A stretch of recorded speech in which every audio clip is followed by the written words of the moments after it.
Hey people of the interwebs, it is Q with another scuba diving adventure. Monday morning of a 3-day long weekend, so the third day in a row of diving, heading down to the coast. A little bit cloudy today, a very nice 22 degrees, and it's 13 minutes after 7. Not sure what to expect when we get down to the coast, but I've got my son coming down to dive with me today. Gordon will probably turn up, and I think one of the guys from yesterday is coming back, so it should be an interesting dive. Not sure what site we're going to. I guess we'll find out what that is as soon as we get to the coast.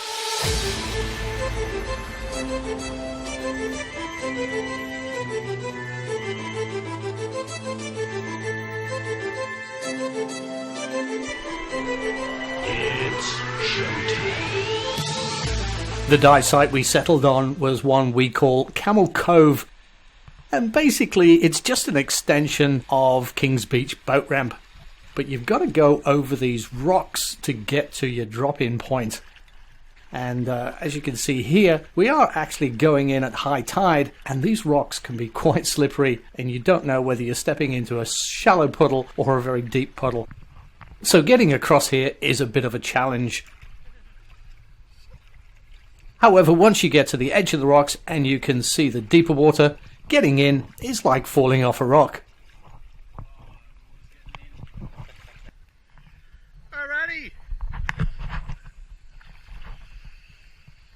Because we were diving on high tide, we decided to drop down early instead of doing an extended surface swim out.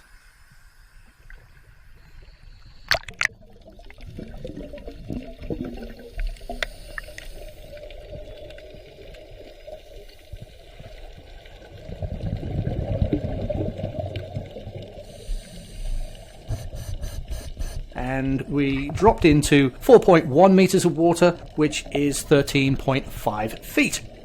The visibility was just as good as it had been the previous 2 days of this long weekend. A quick check that all my buddies were okay, and we set off in search of adventure. Now, just as we move into the next scene, see if you can spot the very well camouflaged juvenile flathead. Yep, I didn't see him either until he actually moved off. On this dive, we did see quite a few different species of nudibranch, and rather than torture you with the way I'm pronouncing their names, I thought it best just to write them on the screen.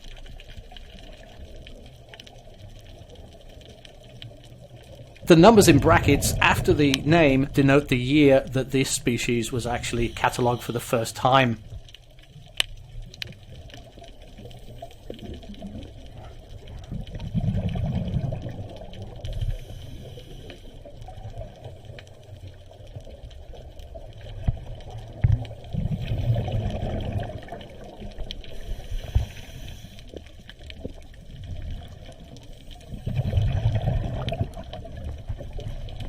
These two here are probably the biggest that this species grows to. Big, fat and juicy.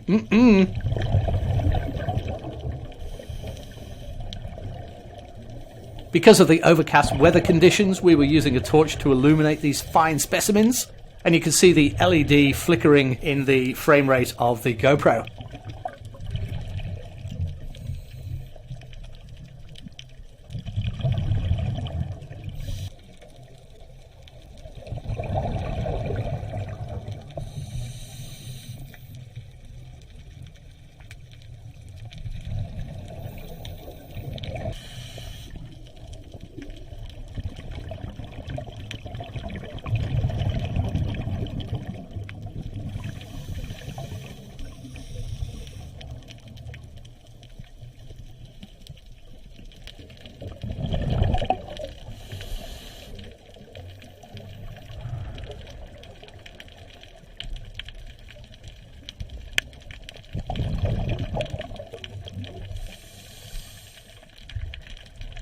This species here has no date after it, so it hasn't really been technically catalogued properly yet. And this one here, well, it's an unknown. I couldn't find any reference to what this one was called or whether it had been catalogued or not.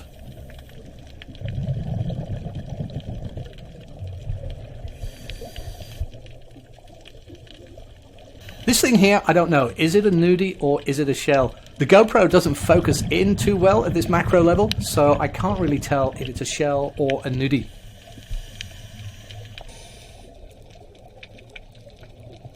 Anyway, enough of the nudies, let's move on to some little fishies. And the Camel Cove dive site is full of nooks and crannies and ledges, and we spent an awful lot of time looking underneath the ledges.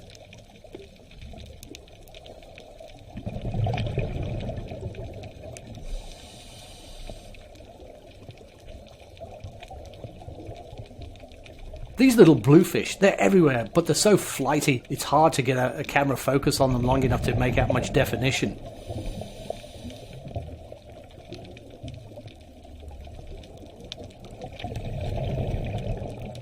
The one thing you're probably noticing over the course of these videos is that a lot of the sites around Caloundra are very much macro sort of orientated marine life. And what I mean by that is there's lots of juvenile reef fish and smaller reef fish species.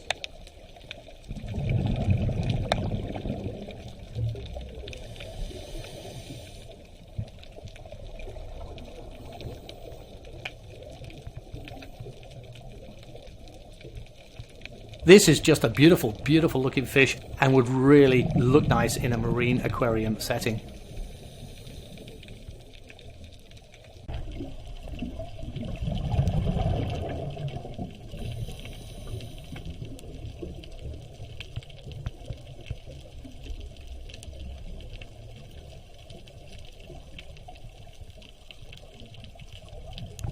Here you can see Steve pointing out some soft coral. And watch what happens when he touches it. All the little polyps withdraw and there's an instant colour change on the surface. Amazing.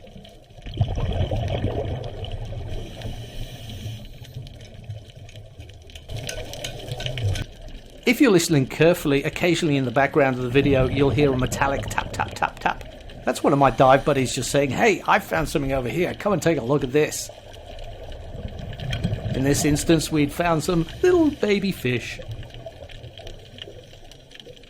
And the great thing about baby fish is they don't know what to do. So you can get up there with the camera, get right in amongst them, and they don't know to run away, stay still. They're just so confused.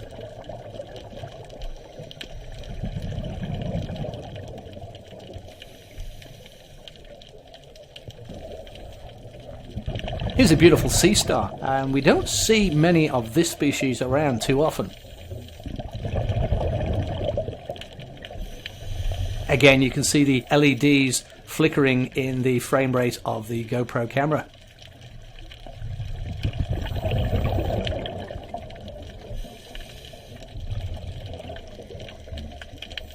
As we began our trip towards our dive exit point, we got into shallower water and came across this beautiful swirling mass of soft coral. The colours don't really show up that well because there was no sunlight that day, but I think you can get the general idea of how beautiful that would look fully illuminated.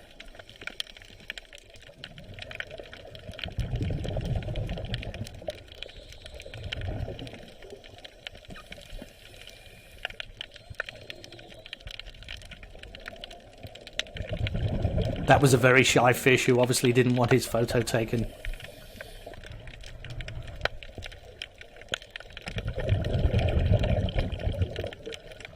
I think it's beautiful the way these things sway and move with the ocean. This particular dive site also makes a great place to go snorkeling. And when you've got the visibility, you can actually see all of this structure that we're on top of right now, and you can see all of these different species of fish. So if you've got some time and the visibility is there and the surface conditions are quite calm, this really truly is a great place to go snorkeling and see all these things without the need to be a certified scuba diver.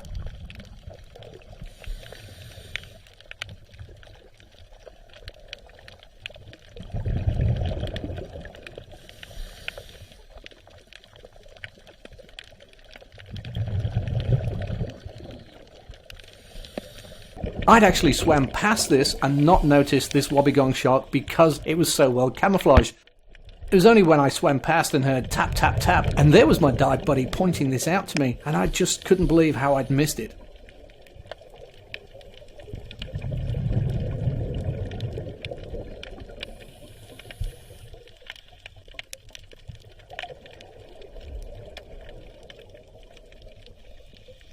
At the end of 74 minutes, we reached our exit point, which was the Kings Beach boat ramp. Our max depth on this dive was 7.4 metres, which is 24.3 feet. The water temperature, 22 degrees Celsius, which is 71.6 Fahrenheit. And the visibility around about the 15 metre mark, which is approximately 50 feet. If you've enjoyed this dive adventure with Q, please subscribe to the YouTube channel and leave a like on the videos that you do like. Leave comments as well, and as soon as I see them, I'll get back to you. Thanks for watching, and take it easy. How was that then? Yeah, it was really good.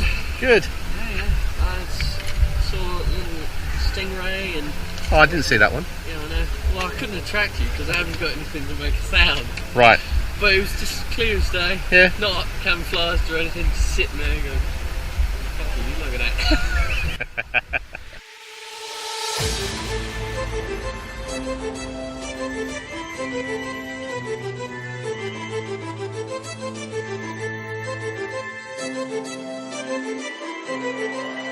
It's showtime.